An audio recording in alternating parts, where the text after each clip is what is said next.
আর এইটা করার চেষ্টা করবে যে যেখানে চোখ আছে চোখ যেন ওখানেই থাকে, চোখ সামনে কোনো একটা জায়গায় থাকবে, চোখ নড়বে না, আর হাত আস্তে আস্তে আস্তে আস্তে আস্তে আস্তে আস্তে আস্তে উপরে রাখার একটা চেষ্টা করবে, বৃক্ষাসন করবে। হ্যাঁ ভীষণ ভালো। আস্তে আস্তে আস্তে আস্তে ফিরে আসে। এইবারে এটার সাথে আরেকটা জিনিস গুরুত্বপূর্ণ একটা এইবারে যে দমটা একটা লম্বা দম নেবেন, আগে যা করে সব ঠিক থাকবে, এবারে দমটা একটু শর্ট করবো না, লম্বা লম্বা দম। এই আরেকটা অপোজিট পায়ে যখন যাচ্ছি, আগে দেখেন deep breath in, deep breath out, তারপর একটু চলতে থাকে, শুধু লম্বা লম্বা দম নেন আর লম্বা লম্বা দম। আপনারা যদি এভাবে ব্যালেন্স থাকে আপনি কোথাও অবস্থায় সবাই লম্বা দম নিয়ে লম্বা দম ছাড়ি করে ঠিক হয়ে গেল, তখন সামনে চলে। ওকে, এইবার বলেন তো লম্বা দম নিয়ে সুবিধা হয়েছিল না আগেরটাতে সুবিধা হয়েছিল?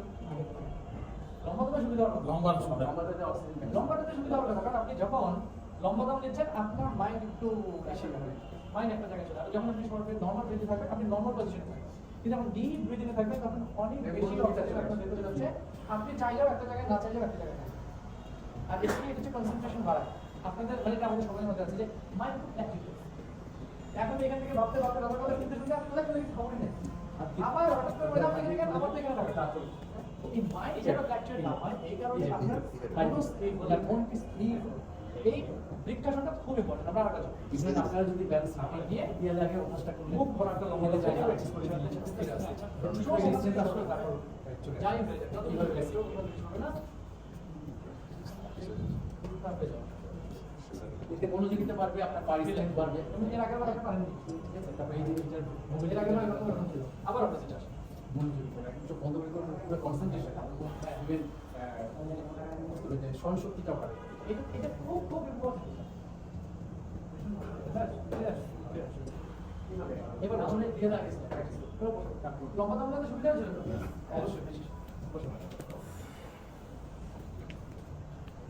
আমরা এবারে যাবো কোমরটা থেকে হাঁটু, কোমরটা জন্য ক্যাট কাউ।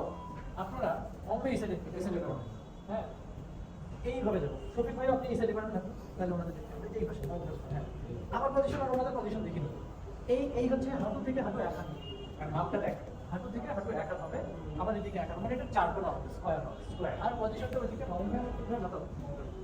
এই আমার নিচে দিকে মাথাটা এই, আর ওনাদের কোমরটা দেখেন, ছাড়তে ছাড়তে আমার পিঠ এই পার হয়ে যাবে, ছাড়তে ছাড়তে তখন মাথার নিচে থাকবে, পেটের দিকে থাকবে, আবার নিচে দিতে পারবে এই উল্টো তো ছাড়ে এই আবার ছাড়তে ছাড়তে ছাড়তে ছাড়তে ভিতরে। আপনাদের যাদের পিঠে ব্যথা হয় না, অনেকে পিঠে ব্যথা কোমর ব্যথা এটা এই পর্যন্ত পিঠে ব্যথা ঘাড়ে ব্যথা যাদের, তাদের জন্য খুব দরকার। পিঠে ব্যথা ঘাড়ে ব্যথা কোমরের সমস্যা এই নিচে নিচে উপরে ছাড়তে ছাড়তে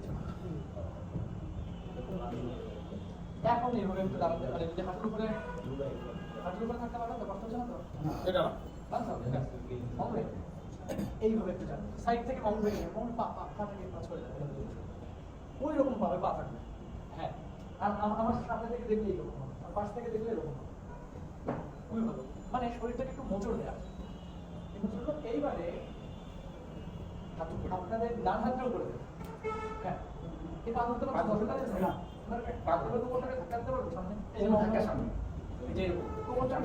শোল্ডার পিছে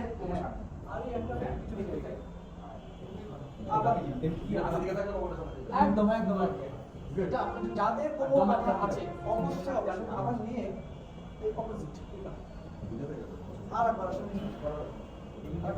কোমরটাকে ভীষণ ভালো। আমার আপনি একদম ঠিক আছে, মানে টার্গেট হচ্ছে এটাকে সামনের দিকে পুশ করা, ঠিক ব্যাস ব্যাস নিয়ে ফেলে আসেন। এবারে বুকের দিকে শুরু করবেন, বুকের দিকে নিমুটা কিন্তু ফ্লেক্সিবল। হ্যাঁ ভাই আর পেট নাড়ানো দেখে বুঝেছি যে উনি স্পোর্টসম্যান।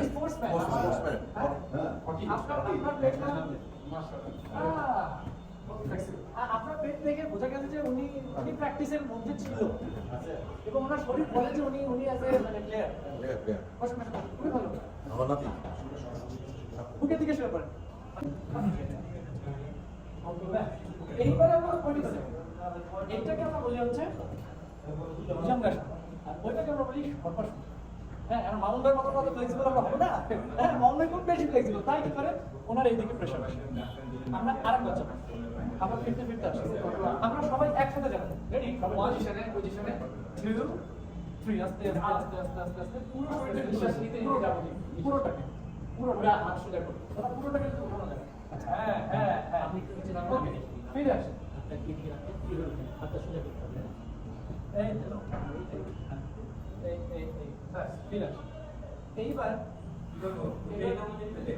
বুকের দিকে চলে যাবো। হ্যাঁ, পিঠের দিকে, বুকের দিক থেকে পিঠের দিকে, চিত হয়ে শোয়া, পিঠের দিকে চিত হয়ে শোয়া। এবারে আমরা একটা জিনিসই দেখাবো কোমর ব্যথার জন্য, সব এদিকে দিচ্ছি। হ্যাঁ, তাহলে এদিকে মাথা থাকবে।